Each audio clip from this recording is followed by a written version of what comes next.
ఒక 25 సంవత్సరాలున్నమ్మాయి కాయగూరలు కొంటానికని రైతు బజార్కెళ్ళి అక్కడికొచ్చిన ఇంకో వ్యక్తిని, అయ్యా, నేనొక ఫోన్ చేసుకోవాలి, మీ మొబైల్ ఇస్తారా అని అడుగుతుంది. ఈ వ్యక్తి, ఈ రోజుల్లో కూడా ఫోన్ లేని వాళ్ళుంటారా అని మనసులో అనుకుంటూ జేబులో నుంచి తన మొబైల్ తీసిస్తాడు.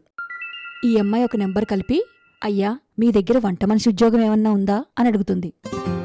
మా ఇంట్లో మొదటినుంచే వంట మనిషి ఉందమ్మా, ప్రస్తుతానికైతే అవసరం లేదు అని అవతల నుంచి జవాబు. ఇది విన్న అమ్మాయి, అయ్యా, నేను చాలా రుచికరమైన వంటలు చేస్తాను, ఒక్కసారి నా చేతి వంట రుచి చూస్తే ఇక జన్మలో మరవరు అని అంటుంది. అందుకతను, అయ్యో, మా వంట మనిషి కూడా చాలా బాగా వంట చేస్తుందమ్మా అని సమాధానమిస్తాడు.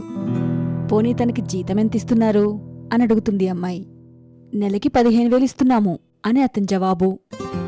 అయితే నాకు 12,000 ఇవ్వండి చాలు అని ఈ అమ్మాయి బ్రతిమలాడుకుంటుంది. అందుకతను అంటాడు, అయ్యో కుదరదమ్మా, మా వంట మనిషిపై మాకెలాంటి కంప్లైంటూ లేదు.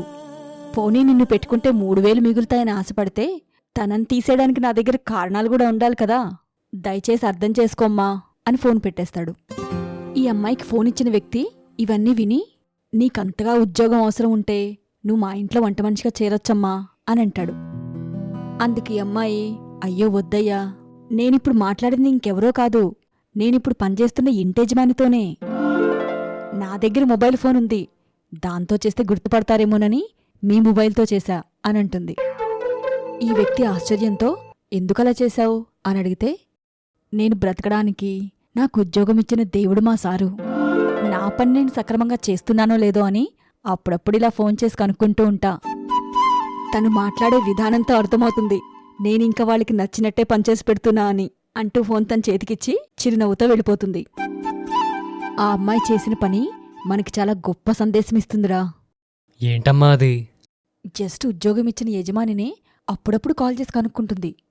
కాని మనం మనకి ప్రాణం పోసిన పరమాత్ముడిని ఎప్పుడైనా మనసారా అడిగి కనుక్కుంటున్నామా?